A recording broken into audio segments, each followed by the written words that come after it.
So I took it out now and added some options on the support. Should make it easier to take it off this time.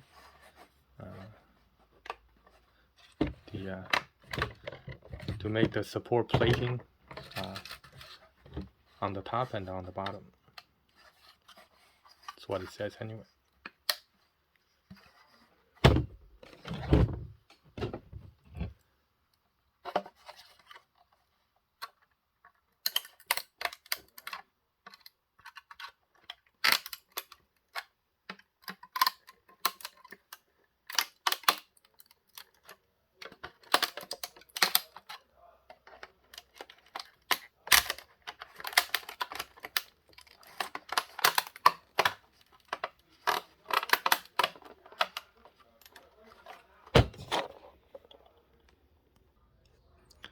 So a lot of it has been removed already. Having the plate setting for support really helps in taking it out cleanly. Of course, you still have quite a bit of cleanup afterwards, trimming. You can see here the bottom plate is still attached,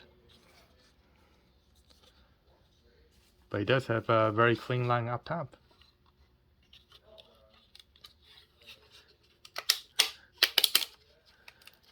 The current version, what makes it, you'll see in a minute how well this goes. But basically, we can insert the bracket directly from the bottom instead of trying to bend it in like last time, as you saw.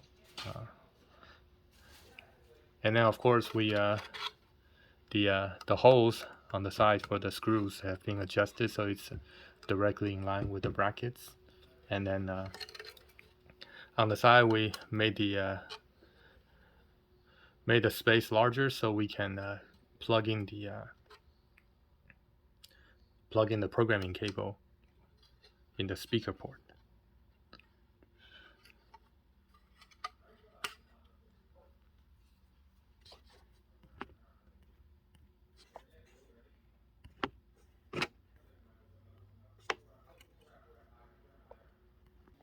Alright, we have finished cleaning up of the support, and now we are proceeding with installation.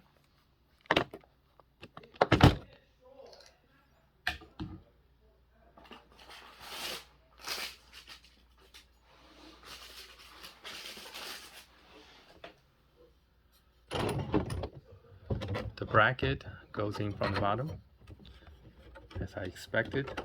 This is much easier than before, and the holes line up almost perfectly.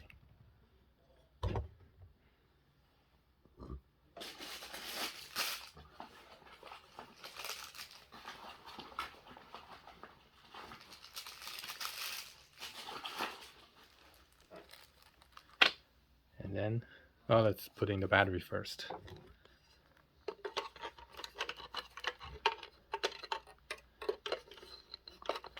Last time I saw that I had intended for the battery to be installed on the bottom so that the cable is facing up.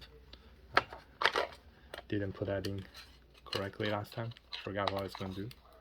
Maybe I should record what I was going to do, or remind myself of these things before oh, there we go. Batteries in. And now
And the speaker port is almost perfectly positioned, so that's good.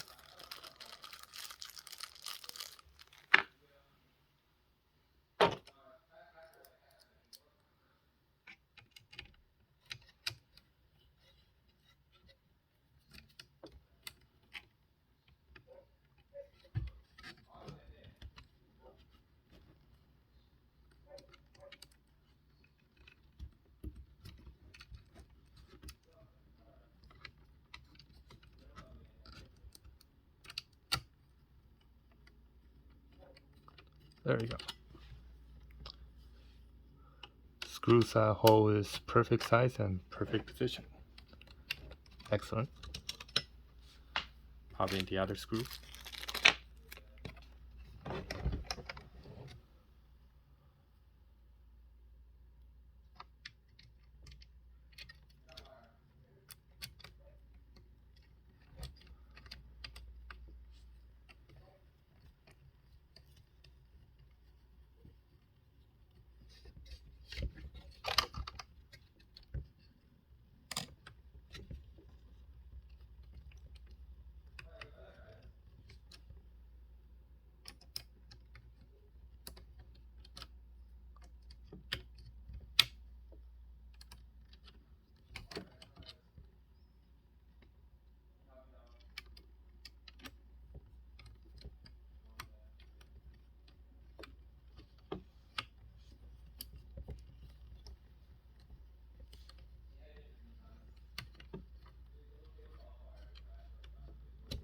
Alrighty.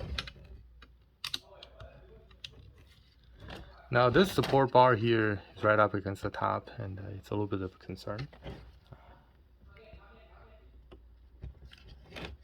Some reason it doesn't want to turn. I just need to let it out.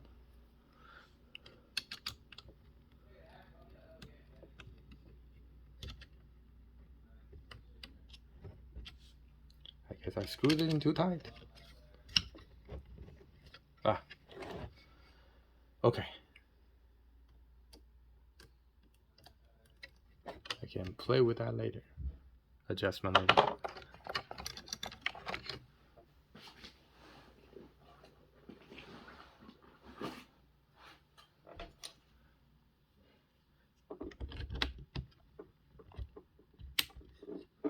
Okay. The railing on top is in line with the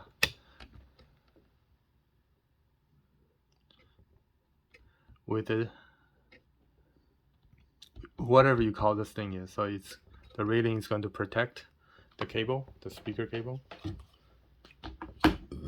and then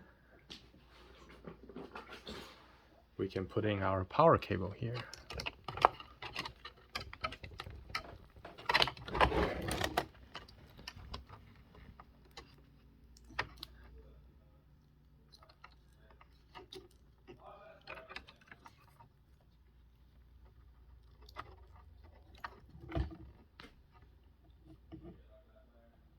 Uh-oh. Pick up a drill bit here.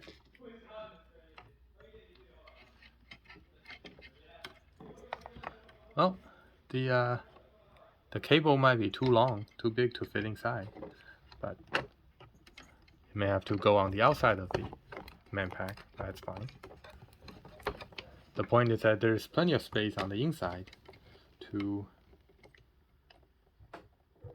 play around, to hook up the cables and everything in the inside. Have to tie it off from the outside. And then it has the GPS antenna. I'm going to get a GPS antenna cable so I can mount it on the top side. And same thing with the cable for the antenna, for the regular radio antenna. And I'm going to pop one of the brackets on the bottom here. Oops. Wait. How can it be too short? Ah, jeez. The bracket piece, cross piece, is too short for this side. And I may have to take this off, so I guess I can pop this over here. That's almost the right dimension. I guess the radio has stretched out the top a little bit. It's kind of expected. I have to figure out where this piece goes.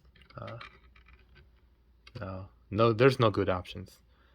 Not if we want to use the bracket. But the bracket is in, and the radio is quite secure. It's not really going anywhere. So this is excellent.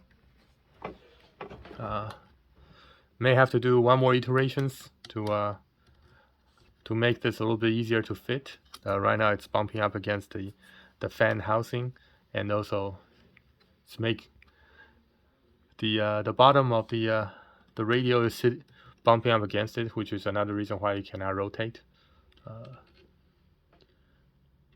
Otherwise, things are very good. Most of the critical dimensional issues have been resolved, especially here. And I can clip the radio.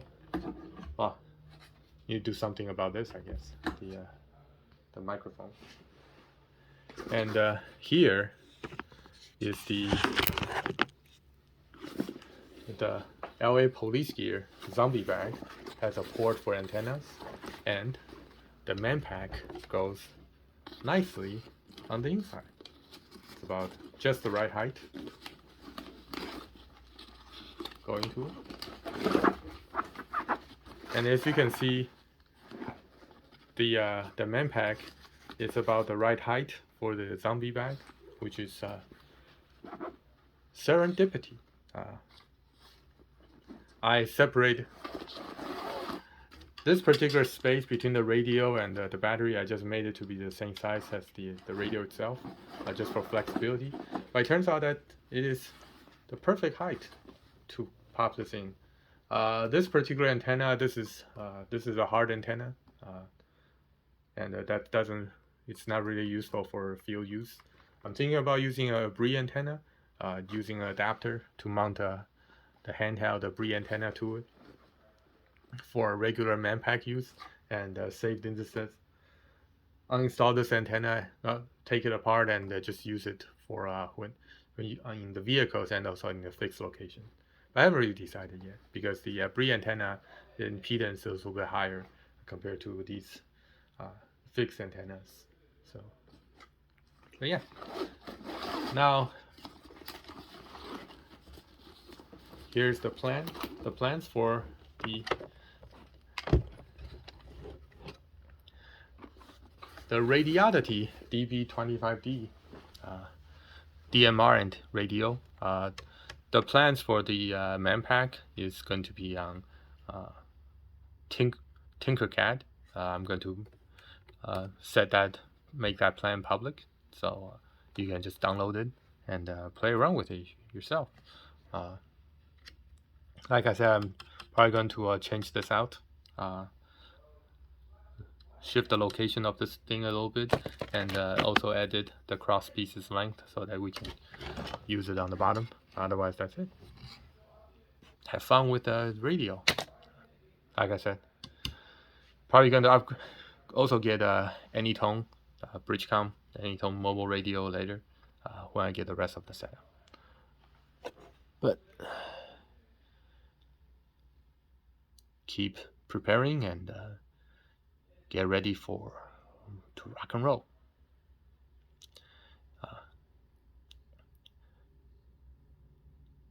MacWarrior Warlord signing out.